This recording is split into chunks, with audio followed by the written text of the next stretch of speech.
Ya, baik warga distrik. Sekarang kita lanjut ke yang tadi masih di jalur prestasi tahap 2 ini ada yang baru ya Bu ya, yaitu tes terstandar tadi. Saya pengen menggali lagi di situ. Itu nanti secara teknis gimana tuh Bu? Tes terstandar bagi murid baru itu. Ya, saya jelaskan dulu ya. Jadi tes terstandar ini hanya diberlakukan bagi murid yang mendaftar jalur prestasi pada SMA.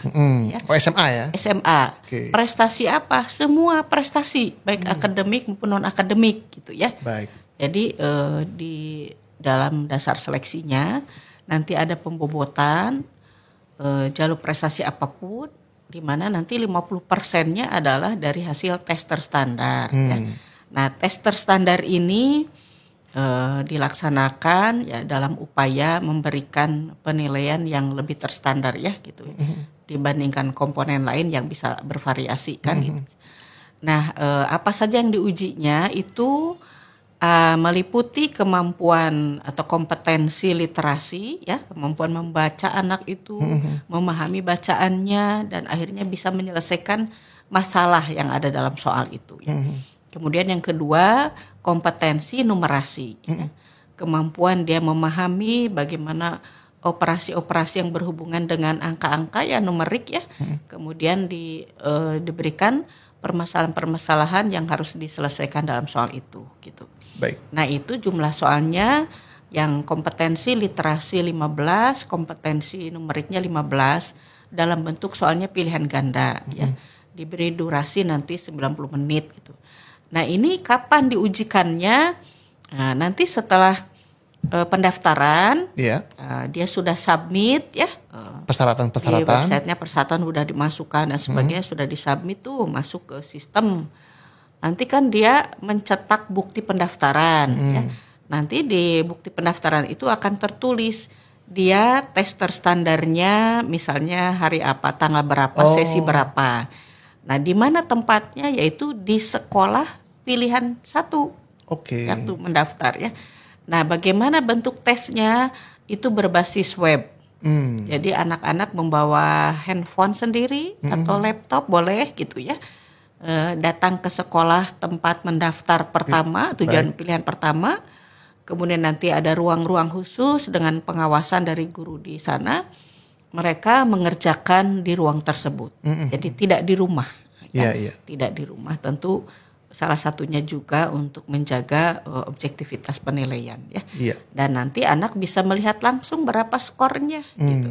Nanti itu akan ditambahkan sebagai dasar seleksi 50%-nya itu untuk menjadi pertimbangan seleksi di jalur prestasi tersebut. Berarti ini yang sistem yang baru ya di 2025 di SPMB ya? Ya. Karena tahun lalu nggak ada. Kalau tahun depan, kalau tidak salah kan sudah ada tes dari tingkat nasional ya, pengganti UN ya.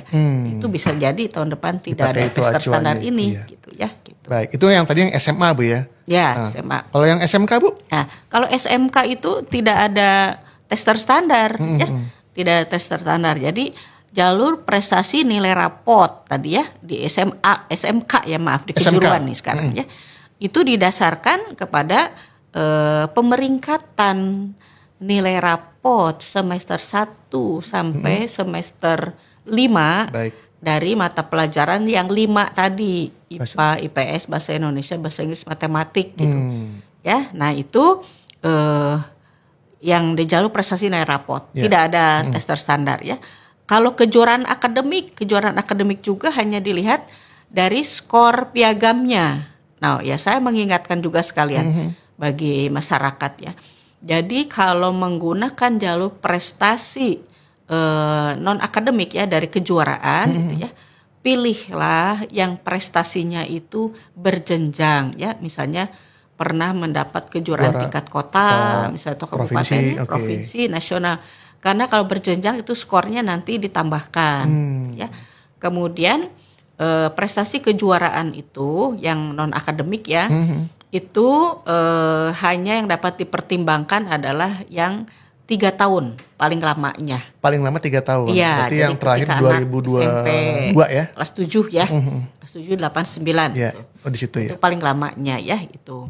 Baik. Kemudian jalur prestasi di SMK di kejuaraan ya sekali lagi termasuk yang non akademik ya, yaitu kejuaraan non akademik dan kepemimpinan, ketua OSIS dan pratama itu semuanya tidak ada tes terstandar. Ya. Jadi hanya berdasarkan piagamnya, perhitungan piagam. Kalau yang ketua OSIS sama ketua pratama tadi keterangan dari kepala sekolah, ya kepala sekolah. Dari pembina OSISnya itu mungkin ya. Baik. Nah, saya tambahkan ya kalau di SMK gitu ya. SMK itu bisa jadi ada persyaratan tambahan untuk SPMB-nya. Yaitu Bu? Misalnya dia itu mengadakan tes misalnya minat dan bakat ya, atau persyaratan tes kesehatan ya. Misalnya nih bidang keahlian atau program keahlian misalnya yang berhubungan dengan tekstil misalnya atau kelistrikan. Boleh buta warna gitu tidak ya. boleh buta warna misalnya. Karena memang itu harus dipenuhi. Nah itu bisa jadi di SMK itu. Di sekolah masing-masing tesnya atau kita bawa surat dari dokter atau gimana? Dari dokter. Oh dari bisa dokter. Dari dokter bisa ya. Keterangan bebas buta warna misalnya seperti persyaratannya itu. Ya. Jadi di SMK program bidang keahlian apa saja yang ada tambahan itu tergantung bidang atau program keahliannya. Dan itu semua ada di informasinya sudah ada nanti di website itu ya. Iya. Yang butuh surat tambahan apa nih yang harus ada gitu ya. Persyaratan tambahannya apa itu tergantung bidang atau program keahlian dari SMK yang bersangkutan. Betul. Ya, jadi bisa ada bisa tidak. Ya. Gitu kan? Tergantung bidang minat bakatnya ya. Ya. Baik. Kalau untuk SLB secara umum masih sama Bu ya dengan masih sama. Jadi SLB tergantung kebutuhannya dan langsung pilih aja sekolahnya. Hanya perlu diingatkan mungkin yang SLB ya. Di SLB itu kan memang boleh mendaftar ke sekolah umum ya. Tetapi kepada masyarakat, kepada orang tua nih, jangan lupa tetap memperhatikan hasil penilaian dari ahli tadi ya. Nah, misalnya anak itu berkebutuhan khususnya apa gitu ya. Iya. Nah, kalau ke SMA misalnya daftarlah di jalur afirmasi. Dia jangan daftar jalur domisili atau yang lain-lain, tapi ke jalur afirmasi. Khusus, ya, afirmasi. Karena itu di situ khusus untuk murid berkebutuhan khusus. Iya.